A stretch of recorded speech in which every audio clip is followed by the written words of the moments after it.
High court के दिशा निर्देश न मानने वाले स्कूलों के वाहन किए गए जब्त। पंजाब हरियाणा हाई कोर्ट की ओर से बनाई गई कमेटी ने की अचंचेत चेकिंग। ग्रीनलैंड पब्लिक स्कूल व लिटिल फ्लावर कॉन्वेंट स्कूल के खिलाफ हुई कार्रवाई। छापेमारी टीम की ओर से सुबह स्कूल शुरू होने से पहले ही ग्रीनलैंड पब्लिक स्कूल में छापेमारी की गई और स्कूल में खड़ी 5 टाटा मैजिक गाड़ियों, जिन पर बच्चों के बैठने के लिए सीटों के अभाव में फट्टों की बरतों की गई थी, उन पे जब्त कर उनको दीनानगर थाने में भेज दिया गया। इसके बारे में बातचीत करते हुए डिप्टी डायरेक्टर राजविंदर सिंह गिल और इंस्पेक्टर पंजाब पुलिस महाली सुखजीत सिंह बिर्क ने बताया कि छापेमारी पंजाब सेफ स्कूल वाहन पॉलिसी के तहत एक सैंपल के तौर पर की गई है और 6 गाड़ियों को हाई कोर्ट की दिशा निर्देश की पालना न करने के कारण जब्त किया गया है। प्रबंधकों का इसके बारे में कहना है कि वह जल्दी ही इन सभी कमियों को दूर कर हाई कोर्ट के दिशा निर्देशों की पालना करते हुए काम करने शुरू करेंगे। दीनानगर आए हुए हैं, ਇੱਥੇ ਜਿਹੜਾ ਗ੍ਰੀਨ ਸਕੂਲ ਹੈਗਾ ਇੱਕ, ਉੱਥੇ ਆਪਾਂ 5 ਗੱਡੀਆਂ ਜਿਨ੍ਹਾਂ ਨੇ ਕੋਈ ਵੀ ਰੂਲ ਫੋਲੋ ਨਹੀਂ ਕੀਤਾ ਮੇਰੇ ਸੈਮੀਨਾਰ ਲਾਉਣ ਦੇ ਬਾਅਦ ਵੀ ਉਹਨਾਂ ਨੂੰ 5 ਗੱਡੀਆਂ ਉਹਨਾਂ ਦੀ ਬਾਉਂਡ ਕੀਤੀਆਂ ਨੇ। ਕਿਹੜਾ ਗ੍ਰੀਨਲੈਂਡ ਪਬਲਿਕ ਸਕੂਲ? ਹਾਂ ਗ੍ਰੀਨਲੈਂਡ ਪਬਲਿਕ। ਇੱਕ ਲਿਟਲ ਫਲਾਵਰ ਕਾਨਵੈਂਟ ਸਕੂਲ ਹੈ, ਉੱਥੇ ਆ ਗਿਆ ਵੇਖਿਆ, ਉੱਥੇ ਵੀ ਆਪਾਂ ਸੈਮੀਨਾਰ ਲਗਾ ਗਏ ਸੀਗੇ। ਉਹਨਾਂ ਦੀ ਇੱਕ ਬੱਸ ਵਿੱਚ ਫੱਟੇ ਲੱਗੇ ਹੋਏ ਸੀਗੇ, ਉਹ ਸੀਟਾਂ ਰਿਮੂਵ ਕੀਤੀਆਂ, ਉਹਨੂੰ ਬਾਉਂਡ ਕਰਤਾ। ਤਾਂ ਤੁਹਾਨੂੰ ਨਹੀਂ ਲੱਗਦਾ ਵੀ ਕਾਫੀ ਚਿਰ ਤੋਂ ਕਾਨੂੰਨ ਲਾਗੂ ਹੋ ਰਿਹਾ ਪਰ ਇਹਨਾਂ ਦੀ ਕੋਈ ਪਾਲਣਾ ਨਹੀਂ ਹੋ ਰਹੀ? ਬਿਲਕੁਲ ਪਾਲਣਾ, ਜਿਹੜੇ ਨਹੀਂ ਕਰਦੇ ਮੈਂ ਸਮੇਂ ਦੇ ਨਾਲ ਚਲਾਨ ਕਰਦਾ। DK चगोत्रा, ACM news, Dinanagar. Faridkot के हल्का विधायक दीप बलोत्रा ने सरकारी बलवीर सीनियर सेकेंडरी स्कूल में नए लगे RO का उद्घाटन किया। स्कूल के ही सिल्वर ओक इको क्लब को डॉक्टर HS गोगिया पुत्र सावन सिंह NRI जो इसी स्कूल में अध्यापक भी रहे हैं, उनकी तरफ से 1.5 लाख की लागत वाला RO लगवा कर दिया गया है ताकि स्कूल के बच्चे साफ पानी पी सकें। इसके बाद दिलीप मोत्रा की तरफ से स्कूल में पौधा भी लगाया गया जिसके आने वाले समय में स्कूल के बच्चे इसकी छाया का आनंद मान सकें। इसके फौरन बाद हल्का विधायक की तरफ से यहां के ही सरकारी प्राथमिक स्कूल में अध्यापकों और बच्चों की तरफ से मिलकर बनवाए क्लासरूम का भी उद्घाटन किया। इस संबंध में दीप मल्होत्रा ने अपनी जात ताजा करते हुए कहा कि वह भी इसी स्कूल में पढ़ते रहे हैं और उन्होंने कहा कि बहुत खुशी की बात है जब इस स्कूल के लिए कुछ किया जाता है और उन्होंने इस काम के लिए जहां के अध्यापकों का धन्यवाद किया। आज बलबीर स्कूल दे विच एक साडे इत्थे प्रोफैसर को रहे सी टीचर जिहड़े NRI, उन्होंने एक RO इत्थे लगवाया स्कूल वास्ते। ਉਹਦੇ ਉਦਘਾਟਨ ਦੇ ਸੰਬੰਧ ਵਿੱਚ ਪਹਿਲਾਂ ਅਸੀਂ ਉਦਘਾਟਨ ਉਹਦਾ ਕੀਤਾ ਔਰ ਇੱਕ ਜਿਹੜੀ ਸਭ ਤੋਂ ਅੱਛੀ ਚੀਜ਼ ਹੈ ਵੀ ਇੱਥੇ ਟੀਚਰਸ ਨੇ ਆਪਣੇ ਕੋਲੋਂ ਕੰਟਰੀਬਿਊਸ਼ਨ ਕਰਕੇ ਇੱਕ ਕਮਰਾ ਬਣਾਇਆ, ਉਹਦਾ उद्घाटन किया। Sharanjeet, ACM news, Faridkot. स्थानीय किसान भवन में आयोजित 135वीं छोटू राम जयंती के अवसर पर बतौर मुख्य अतिथि केंद्रीय ग्रामीण विकास और पंचायती राज मंत्री बरिंदर सिंह ने कहा कि किसान भवन परिसर में छोटू राम विचार मंच की ओर से देश के सबसे प्रसिद्ध मूर्तिकार द्वारा बनाई गई छोटू राम की मूर्ति स्थापित की जाएगी। उन्होंने किसान भवन में बनाए जाने वाले भोजनालय में 11 लाख रुपए अधिक सहायता देने का आश्वासन भी दिया। बरिंदर सिंह ने कहा कि छोटू राम ने किसानों के बच्चों की शिक्षा के लिए फंड बनाया ताकि किसानों के बच्चे उच्च स्तर की पढ़ाई कर सके। उन्होंने कहा कि हरियाणा और पंजाब दोनों प्रदेश खदानों के भंडार है। गेहूं और चावल का 72% उत्पादन दोनों प्रदेशों में किया जाता है। किसानों के लिए सरकार ने अनेक योजनाएं चलाई हैं। उन्होंने कहा कि वह जाटों के रक्षण देने के हक में है और उनका समर्थन करते हैं। पत्रकारों के पूछे जाने पर के आरक्षण के लिए ट्रैक जाम करना कितना सही है तो मंत्री ने पत्रकारों से ही क्या सवाल किया कि राजकुमार सैनी के तरीके को क्या सही मानते हैं? ये तो देखो समय के साथ साथ होता है। जो आज उनके बारे में युवा पीढ़ी को जानकारी है, वो आज से 20 साल पहले नहीं थी।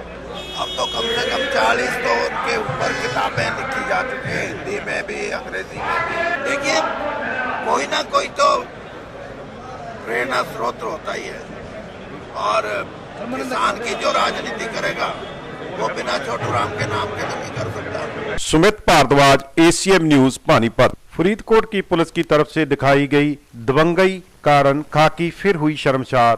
एसएचओ फरीदकोट की तरफ से माफी मांगकर छुड़वाया गया पीछा। पहले भी कई बार पुलिस की तरफ से अपनी वर्दी की धौंस दिखाते आम जनता को सलाखों के पीछे बंधकर नाजायज हिरासत में रखने के दोष लगते रहे हैं। अब फिर एक मामला फरीदकोट में ध्यान में आया है, जहां बीते दिनी फरीदकोट की पुलिस की तरफ से रिटायरमेंट के नजदीक बैठे जिला शिक्षा और परीक्षण संस्था के लेक्चरर जसवंत सिंह की उस पर यह कहकर अपने घर से उठा लिया वह शिक्षा प्रोवाइडर है और धरने में लगवाने से में उनका नाम है, जबकि जसवंत सिंह की तरफ से अपनी सफाई भी दी गई, परंतु फरीदकोट के एसएचओ जो जसवंत सिंह की तरफ से उसकी एक नहीं सुनी और उनको उनके घर से उठाकर नाजायज 8 घंटे हिरासत में रखा गया। इस संबंध में बोलते हुए डॉक्टर जसवंत सिंह ने कहा कि सुबह हमारे 4 बजे पुलिस ने उनके घर में यह इल्जाम लगाकर उठा लिया था कि आप शिक्षा प्रोवाइडर धरने को ऑर्गेनाइज कर रहे हो। उन्होंने कहा कि पुलिस ने उनकी एक नहीं सुनी और नाजायज 8 घंटे हिरासत में रखा गया। इस सभी मामले में एसएचओ की तरफ से ढंग के साथ मामले को बिखरते देख माफी मांगकर पीछा छुड़वाना पड़ा। इस मामले में तो थाना प्रमुख सुरजीत सिंह ने अपनी गलती का एहसास करके बैठकर माफी मांगकर मामले को रफा दफा कर दिया गया है, परंतु ऐसी ही कई गलतियों के कारण कब तक खाकी वर्दी को शर्मसार होना पड़ेगा, यह तो आने वाला समा ही बताएगा। लगभग 4:30 बजे गड्डी आई इन्हों बैल मारी, फिर मैं बाहर निकलिया तो सारे अंदर आ गए। मेरे को चाह पानी पीता कि तैयार उत्थे लैके जाना। मैं काहदे वास्ते कि कल नूं ना सर्विस प्रोवाइडर इन्हां धरना तो साडे कोल थोड़ा ना आया भी तुसीं धरने नूं ऑर्गेनाइज कर रहे हो। मैं कहा नहीं इहो जी गल, मैं डाइट लेक्चर लग्या, मैं डॉक्टर जसवंत सिंह मेरा नाम, MA MD PhD की हुई है। तो मैं आख्या इन्होंने बंद साढ़ा वाह ही नहीं बच्चा ना मैं जानता ना साढ़ा वाल प्रिंसीपल ना हेडमास्टर ना टीचर ना पैदा, पर उस तो बाद लगे कतवाली कितना देर ਤੁਹਾਨੂੰ ਭਾਈ ਰੱਖਿਆ ਉੱਥੇ? 8 घंटे लगभग 8 घंटे ਅੰਡਰਸਟੈਂਡਿੰਗ ਹੋ ਗਈ।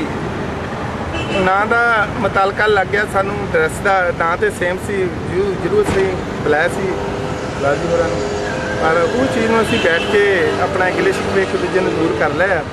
ਕੋਈ ਗਿਲਾ ਸ਼ਿਕਵਾ ਨਹੀਂ, ਕੰਮ ਕਰਨ ਨਾਲ ਕੋਈ ਨਾ ਕੋਈ ਗਲਤੀਆਂ ਹੋ ਜਾਂਦੀਆਂ, ਠੀਕ ਹੈ ਮੰਨ ਲਿਆ, ਅਸੀਂ ਵੀ ਡਿਨਾਈ ਨਹੀਂ ਕਰਦੇ ਵੀ ਨਹੀਂ ਹੋਈ ਸੀ, ਮਹਿਸੂਸ ਵੀ ਕਰਿਆ। ਸਾਡੇ ਲੈਕਚਰਰ ਜਸਵੰਤ ਸਿੰਘ ਨੂੰ ਕੱਲ ਫੜਿਆ ਇਹਨਾਂ ਨੇ, ਉਹਨਾਂ ਦੀ ਕਲੈਰੀਫਿਕੇਸ਼ਨ ਹੋ ਗਈ, ਕਲੈਰੀਫਿਕੇਸ਼ਨ ਤੋਂ ਬਾਅਦ ਹੀ 2 ਘੰਟੇ ਬਾਹਰ ਰੱਖਿਆ ਐਸਐਚਓ। ਡਾਕਟਰ ਜਸਵੰਤ ਸਿੰਘ ਨੂੰ ਇਹਨਾਂ ਦੇ ਘਰੋਂ 4:30 ਵਜੇ ਇਹਨਾਂ ਨੇ ਟ੍ਰੈਪ ਕੀਤਾ ਹੈਗਾ ਪੰਜਾਬ ਪੁਲਿਸ ਨੇ। ਇਹਨਾਂ ਨੂੰ ਸਰਵਿਸ ਪ੍ਰੋਵਾਈਡਰਾਂ ਦੇ ਮਸਲੇ ਦੇ ਵਿੱਚ ਲੈ ਕੇ ਗਏ ਸੀਗੇ ਤੇ ਜਦੋਂ ਆਸੇ-ਪਾਸੇ ਵੈਰੀਫਾਈ ਕਰਾ ਦਿੱਤਾ ਗਿਆ ਕਿ ਇਹ ਉਹ ਜਸਵੰਤ ਸਿੰਘ ਨਹੀਂ ਹੈਗੇ ਜਿਨ੍ਹਾਂ ਨੂੰ ਤੁਸੀਂ ਭਾਲਦੇ ਹੈਗੇ ਹੋ, ਤਾਂ ਫਿਰ ਵੀ ਇਹਨਾਂ ਨੂੰ ਜਿਹੜਾ ਹੈਗਾ 7 ਤੋਂ 8 ਘੰਟੇ ਤੱਕ ਉੱਥੇ थाने ਦੇ ਵਿੱਚ रहना ਪਿਆ हैगा। Sharanjit ACM news Faridkot. हुगली में बसंत पंचमी के दिन चुचुंडा के सरी शरतला में मां सरस्वती की पूजा के दौरान पूजा कर रहे एक बच्चे के हाथ से जलती हुई मोमबत्ती बिस्तर पर गिरने से 3 मंजिला इमारत के तीसरे तलबे में एक मकान में भयानक आग लग गई, जिसके बाद समस्त बिल्डिंग में अफरा तफरी मच गई। देखते ही देखते आग ने उग्र रूप ले लिया। लोग घरों से बाहर निकलकर खुले में भागने लगे। पहले तो स्थानीय लोग अपने घर से बाल्टियों में पानी भरकर आग पर काबू पाना चाहा, पर आग की तीव्रता पकड़ते देख कुछ बुद्धिजीवियों ने आनन फानन में तत्काल दमकल विभाग को सूचित किया गया। सूचना मिलने के बाद दमकल की 2 गाड़ियां मौके पर पहुंची। अब स्थानीय लोगों की मदद से करीब 1 घंटे के बाद आग पर काबू पाया गया। Jai Chaudhary ACM news Hooghly. लुधियाना पुलिस ने लोगों के साथ ठगी करने वाले फर्जी जिला परिवहन अफसर को किया गिरफ्तार। लैपटॉप, जाली ड्राइविंग लाइसेंस और DDO और ADTO की जाली मोहरें बरामद। लुधियाना पुलिस ने कार्रवाई करते हुए एक ऐसे युवक को गिरफ्तार किया है जो अपने आप को DTO बता लोगों को नकली ड्राइविंग लाइसेंस और गाड़ियों के RC बनाकर देता था। पुलिस ने आरोपी के कब्जे से जाली मोहरें और नकली ड्राइविंग लाइसेंस बरामद कर अगली कार्रवाई शुरू कर दी है। Pratpal Singh ACM news Ludhiana. फरीदकोट का 30 साल पुराना सिविल अस्पताल मुलाजमों के दी जाने वाली सहूलतों से अभी भी वंचित है।